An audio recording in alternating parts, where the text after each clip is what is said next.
கண்ணா லட்டு தின்ன ஆசையா? ஆமாம் ஃப்ரெண்ட்ஸ், தீபாவளி வேறு வந்துருச்சு. இதுக்கப்புறம் என்ன பலகாரம் தான். அதில் பலகாரம் அப்படின்னாவே லட்டு இல்லாத பலகாரம் இருக்குமா? ஆமாம் ஃப்ரெண்ட்ஸ், லட்டு ரெசிபி தான் நம்ம பண்ண போகிறோம். இனிமேல் நீங்கள் பேக்கரிக்கு போக வேண்டிய வேலையே கிடையாது. நம்ம வீட்லேயே சிம்பிளாகவும் சீக்கிரமாகவும் பண்ணலாம். வாங்க ஃப்ரெண்ட்ஸ், வீடியோவை கண்டினியூவாக பார்த்தீங்கன்னா மட்டும்தான் உங்களால் இந்த லட்டு ரெசிபியை பண்ணி முடிக்க முடியும். வாங்க வீடியோ ஸ்டார்ட் பண்ணிடலாம். Welcome back Kube skills TV. நான் உங்கள் குபே. நீங்கள் எப்படி இருக்கீங்க? நான் நல்லா இருக்கேன்.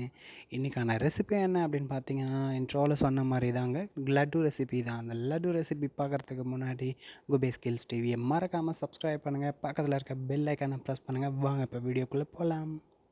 இப்போ பார்த்தீங்கன்னா, நான் பெரிய சைஸ் பவுல் எடுத்துக்கிறேன். அந்த பவுலில் பார்த்தீங்கன்னா 200 கிராம் கடலை மாவை ஆட் பண்ணிக்கிறேன். அந்த கடலை மாவு கூடவே பிஞ்ச் அளவுக்கு டேஸ்ட் கொடுக்கறதுக்காக சால்ட் ஆட் பண்ணிக்கிறேன். அந்த சால்ட்டு கூடவே பார்த்தீங்கன்னா கேசரி கலர் பவுடரை கொஞ்சமாக ஆட் பண்ணிக்கிறேன்.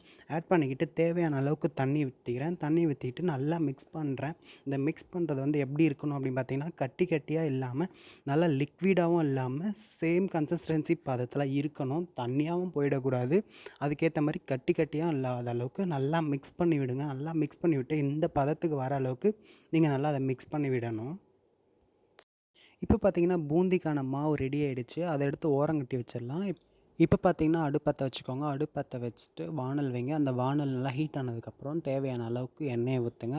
எண்ணெயும் ஹீட் ஆனதுக்கப்புறம் குழியான ஜல்லிக்கரண்டி இருக்கும். அந்த ஜல்லிக்கரண்டி எடுத்து நீங்கள் பூந்தி மாவை ரெடி பண்ணி வச்சுருக்கீங்களா, அந்த பூந்தி மாவை சுற்றிலும் வந்து எண்ணெயில் ஊற்றி விடுங்க.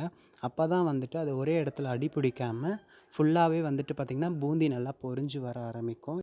இப்போ பார்த்தீங்கன்னா பூந்தி வந்து நல்லா பொரிஞ்சு வர ஆரம்பிச்சிருக்கு. இந்த மாதிரி பூந்தி பொரிஞ்சு வர்றப்போ வந்து பார்த்திங்கன்னா, ஒரு சில டைமில் பார்த்தீங்கன்னா பூந்தி வந்து கட்டி கட்டியாக ஆகிடும். ஸோ அப்படி கட்டி கட்டியாக ஆகுறப்போ அது பிரச்சனை கிடையாது. ஏன்னா நம்ம மிக்ஸி ஜாரில் வந்து மிக்ஸ் பண்ணி எடுப்போம். அதனால் வந்துட்டு பூந்தி கட்டியானாலும் ஒன்றும் பிரச்சனை கிடையாது. பூந்தி வந்து நல்லா பொரிஞ்சு வரணும், நல்லா வெந்து இருக்கணும். இப்போ பார்த்தீங்கன்னா இந்த பூந்தி வந்து நல்லா வெந்துருச்சு. இப்போ இதை வந்து நல்லா ஆற வச்சுக்கலாம். ஆற வச்சு இப்போ நம்ம மிக்ஸி ஜாரில் எடுத்து அரைச்சி எடுத்துக்கலாம். இப்போ பார்த்தீங்கன்னா உங்களுக்கே நல்லா தெரியும். நல்லா மயன்னு பார்த்தீங்கன்னா பூந்தி அரைஞ்சிருச்சு. இப்போ வந்து நம்ம என்ன பண்ண போகிறோம், இதை வந்து நல்லா வந்து பாவு ரெடி பண்ண போகிறோம். அந்த பாவு ரெடி பண்ணி அதில் இதை மிக்ஸ் பண்ணி நம்ம லட்டு பிடிக்க போகிறோம். சிம்பிளான ரெசிபி தாங்க. நம்ம சேனல் சப்ஸ்கிரைப் பண்ணி பாருங்கள்.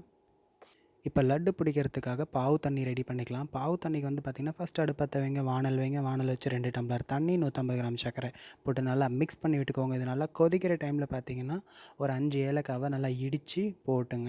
இப்போ பார்த்திங்கன்னா சர்க்கரை தண்ணி கொதிக்க ஆரம்பிச்சிச்சு. இப்போ வந்து பார்த்திங்கன்னா நம்ம அரைச்சி எடுத்து வச்சுருக்கிற இந்த பூந்தியை வந்து இந்த சர்க்கரை தண்ணியில் அடி பிடிக்காத அளவுக்கு நல்லா கிளறி விட்டுக்கலாம். லோ ஃப்ளேமில் வைங்க அடுப்பை. அடி பிடிக்காத அளவுக்கு நல்லா மிக்ஸ் பண்ணி விட்டுக்கோங்க. மிக்ஸ் பண்ணி விட்டுட்டு அது கூடவே வந்து தேவையான அளவுக்கு நெய்யை ஆட் பண்ணிக்கோங்க. ஃபைனலாக பார்த்தீங்க அப்படின்னா முந்திரி, திராட்சை, ஏலக்காய் எல்லாத்தையும் சேர்த்து மிக்ஸ் பண்ணிக்கிறேன். வேறு ஒரு எம்டி பிளேட்டில் வந்து இந்த டிஷ்ஷை மாற்றி வச்சுருங்க. மாற்றி வச்சுட்டு 10லேருந்து 15 நிமிஷம் வரைக்கும் ஹீட் ஆறுனதுக்கு அப்புறமேட்டுக்கு பார்த்தீங்கன்னா கையில் வந்து பார்த்திங்கன்னா நெய்யை தடவிக்கிட்டு நீங்கள் லட்டு உருண்டையை பொரிக்க ஆரம்பிச்சிடலாம். நான் லட்டுக்கு மேலே வந்து பார்த்திங்க அப்படின்னா கொஞ்சம் டிசைனாக இருக்கணும் அப்படிங்கிறதுக்காக மேலே முந்திரி பருப்பு வச்சுருக்கேன். இதுக்கு முன்னாடி நம்ம சேனலில் மேக் பண்ண ஸ்வீட் ரெசிபிஸோடைய வீடியோ வந்து இந்த வீடியோக்கான டிஸ்கிரிப்ஷனில் நான் கொடுத்துருக்கேன். பார்க்காதவங்க கண்டிப்பாக போய் பாருங்கள். ப்ளேலிஸ்ட்டும் அவைலபிளாக இருக்குது. அவ்வளோதான் ஃப்ரெண்ட்ஸ், லட்டு ரொம்ப சீக்கிரமாகவும் சிம்பிளாகவும் ரொம்ப சுவையாகவும் செஞ்சிட்டோம்.